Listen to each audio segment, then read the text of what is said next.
Chapter 6. Baskerville Hall. Sir Henry Baskerville and Dr. Mortimer were ready upon the appointed day, and we started as arranged for Devonshire. Mr. Sherlock Holmes drove with me to the station and gave me his last parting injunction and advice. "I will not bias your mind by suggesting theories or suspicions, Watson," said he. "I wish you simply to report facts in the fullest possible manner to me, and you can leave me to do the theorizing." "What sort of facts?" I asked. Anything which may seem to have a bearing, however indirect, upon the case, and especially relations between young Baskerville and his neighbours, or any fresh particulars concerning the death of Sir Charles. I have made some inquiries myself in the last few days, but the results have, I fear, been negative. One thing only appears to be certain, and that is that Mr. James Desmond, who is the next heir, is an elderly gentleman of a very amiable disposition, so that this persecution does not arise from him. I really think that we may eliminate him entirely from our calculations. There remain the people who will actually surround Sir Henry Baskerville upon the moor. Would it not be well in the first place to get rid of this Barrymore couple? By no means. You could not make a greater mistake. If they are innocent, it would be a cruel injustice, and if they are guilty, we should be giving up all chance of bringing it home to them. No, we will preserve them upon our list of suspects. Then there is a groom at the Hall, if I remember right. There are 2 moorland farmers. There is our friend Dr. Mortimer, whom I believe to be entirely honest, and there is his wife, of whom we know nothing. There is this naturalist Stapleton, and there is his sister, who is said to be a young lady of attractions. There is Mr. Frankland of Laughter Hall, who is also an unknown factor, and there are 1 or 2 other neighbours. These are the folk who must be your very special study." "I will do my best." "You have arms, I suppose?" "Yes, I thought it as well to take them." "Most certainly. Keep your revolver near you night and day, and never relax your precautions." Our friends had already secured a first-class carriage, and were waiting for us upon the platform. "No, we have no news of any kind," said Dr. Mortimer in answer to my friend's questions. "I can swear to one thing, and that is that we have not been shadowed during the last 2 days. We have never gone out without keeping a sharp watch, and no one could have escaped our notice." "You have always kept together, I presume?" "Except yesterday afternoon. I usually give up one day to pure amusement when I come to town, so I spent it at the Museum of the College of Surgeons." "And I went to look at the folk in the park," said Baskerville. "But we had no trouble of any kind." "It was imprudent all the same," said Holmes, shaking his head and looking very grave. "I beg, Sir Henry, that you will not go about alone. Some great misfortune will befall you if you do. Did you get your other boot?" "No, sir, it is gone forever." "Indeed, that is very interesting. Well, goodbye," he added as the train began to glide down the platform. "Bear in mind, Sir Henry, one of the phrases in that queer old legend which Dr. Mortimer has read to us, and avoid the moor in those hours of darkness when the powers of evil are exalted." I looked back at the platform when we had left it far behind and saw the tall, austere figure of Holmes standing motionless and gazing after us. The journey was a swift and pleasant one, and I spent it in making the more intimate acquaintance of my 2 companions and in playing with Dr. Mortimer's spaniel. In a very few hours the brown earth had become ruddy, the brick had changed to granite, and red cows grazed in well-hedged fields where the lush grasses and more luxuriant vegetation spoke of a richer, if damper, climate. Young Baskerville stared eagerly out of the window and cried aloud with delight as he recognised the familiar features of the Devon scenery. "I've been over a good part of the world since I left it, Dr. Watson," said he, "but I've never seen a place to compare with it." "I never saw a Devonshire man who did not swear by his county," I remarked. "It depends upon the breed of men quite as much as on the county," said Dr. Mortimer. "A glance at our friend here reveals the rounded head of the Celt, which carries inside it the Celtic enthusiasm and power of attachment. Poor Sir Charles's head was of a very rare type, half Gaelic, half Ivernian in its characteristics. But you were very young when you last saw Baskerville Hall, were you not?" "I was a boy in my teens at the time of my father's death, and had never seen the Hall, for he lived in a little cottage on the south coast. Thence I went straight to a friend in America. I tell you it is all as new to me as it is to Dr. Watson, and I'm as keen as possible to see the moor." "Are you? Then your wish is easily granted, for there is your first sight of the moor," said Dr. Mortimer, pointing out of the carriage window. Over the green squares of the fields and the low curve of wood there rose in the distance a grey, melancholy hill, with a strange jagged summit, dim and vague in the distance, like some fantastic landscape in a dream. Baskerville sat for a long time, his eyes fixed upon it, and I read upon his eager face how much it meant to him, this first sight of that strange spot where the men of his blood had held sway for so long and left their marks so deep. With his tweed suit and his American accent, in the corner of a prosaic railway carriage, and yet as I looked at his dark and expressive face, I felt more than ever how true a descendant he was of that long line of high-blooded, fiery and masterful men. There were pride, valour, and strength in his thick brows, his sensitive nostrils, and his large hazel eyes. If on that forbidding moor a difficult and dangerous quest should lie before us, this was at least a comrade for whom one might venture and take a risk with the certainty that he would bravely share it. The train pulled up at a small wayside station, and we all descended. Outside, beyond the low white fence, a wagonette with a pair of cobs was waiting. Our coming was evidently a great event, for station-master and porters clustered round us to carry out our luggage. It was a sweet, simple country spot, but I was surprised to observe that by the gate there stood 2 soldierly men in dark uniforms, who leaned upon their short rifles and glanced keenly at us as we passed. The coachman, a hard-faced, gnarled little fellow, saluted Sir Henry Baskerville, and in a few minutes we were flying swiftly down the broad white road. Rolling pasture lands curved upward on either side of us, and old gabled houses peeped out from amid the thick green foliage. But behind the peaceful and sunlit countryside there rose ever dark against the evening sky the long gloomy curve of the moor, broken by the jagged and sinister hills. The wagonette swung round into a side road, and we curved upward through deep lanes worn by centuries of wheels, high banks on either side, heavy with dripping moss and fleshy hart's-tongue ferns. Bronzing bracken and mottled bramble gleamed in the light of the sinking sun. We passed over a narrow granite bridge and skirted a noisy stream which gushed swiftly down, foaming and roaring amidst the grey boulders. Both road and stream wound up through a valley dense with scrub, oak and fir. At every turn Baskerville gave an exclamation of delight, looking eagerly about him and asking countless questions. To his eyes all seemed beautiful, but to me a tinge of melancholy lay upon the countryside, which bore so clearly the mark of the waning year. Yellow leaves carpeted the lanes and fluttered down upon us as we passed. The rattle of our wheels died away as we drove through drifts of rotting vegetation. Sad gifts, as it seemed to me, for nature to throw before the carriage of the returning heir of the Baskervilles. "Hello!" cried Dr. Mortimer. "What's this?" A steep curve of heath-clad land, an outlying spur of the moor, lay in front of us. On the summit, hard and clear like an equestrian statue upon its pedestal, was a mounted soldier, dark and stern, his rifle poised ready over his forearm. He was watching the road along which we travelled. "What is this, Perkins?" asked Dr. Mortimer. Our driver half turned in his seat. "There's a convict escaped from Princetown, sir.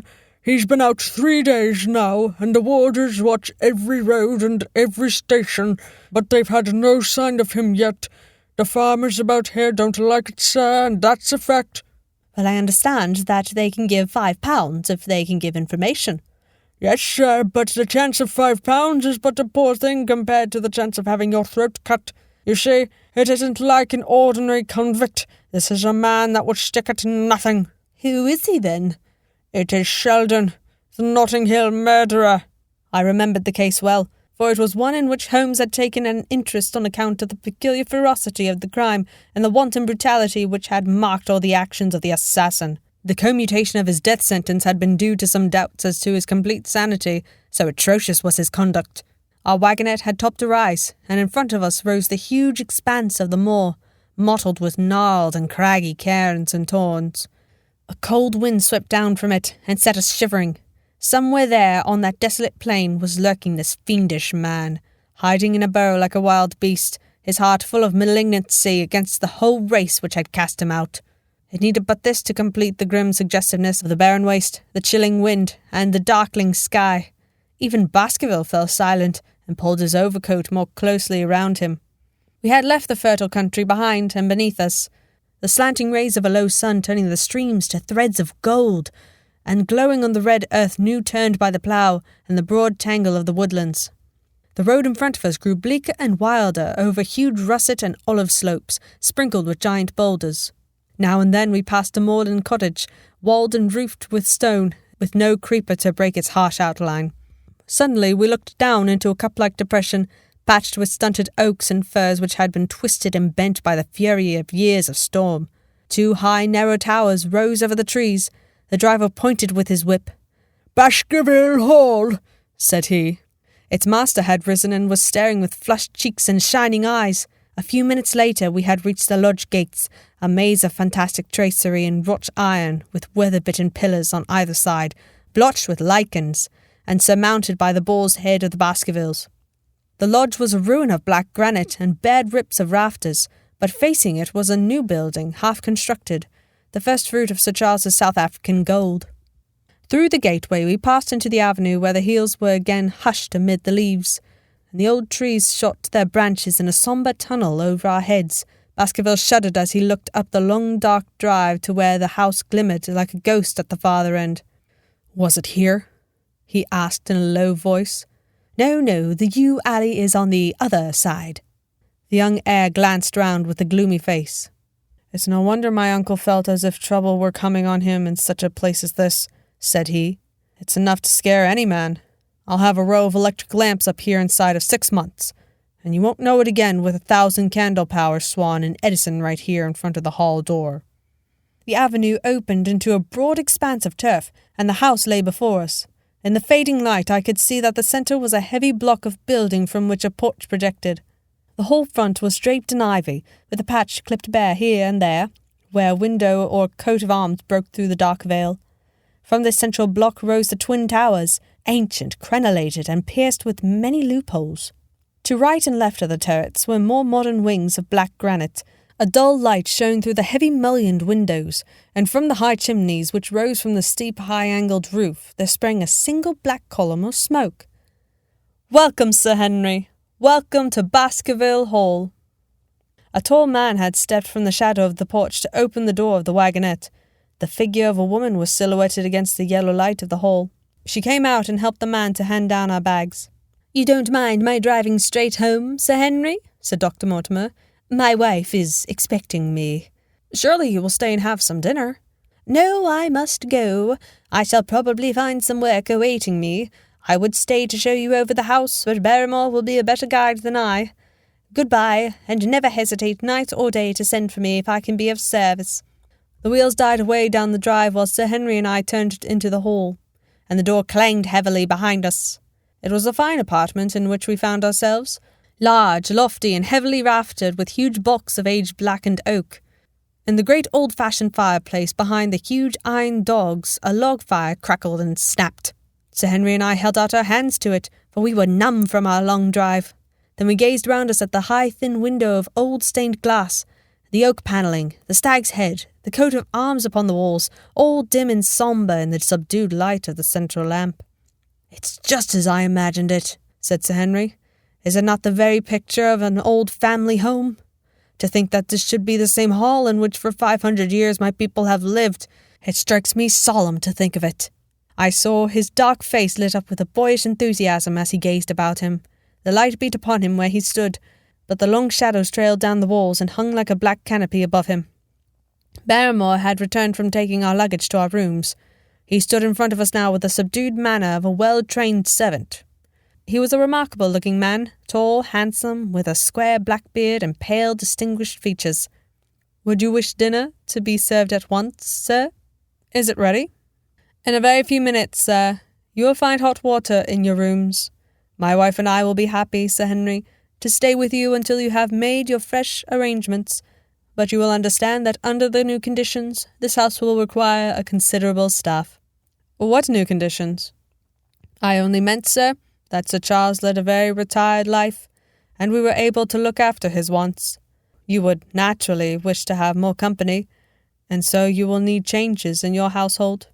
"Do you mean that your wife and you wish to leave?" "Only when it is quite convenient to you, sir." "But your family have been with us for several generations, have they not? I should be sorry to begin my life here by breaking an old family connection." I seemed to discern some signs of emotions upon the butler's white face. "I feel that also, sir, and so does my wife. But to tell the truth, sir, we were both very much attached to Sir Charles, and his death gave us a shock and made these surroundings very painful to us. I fear that we shall never again be easy in our minds at Baskerville Hall." "But what do you intend to do?" I have no doubt, sir, that we shall succeed in establishing ourselves in some business.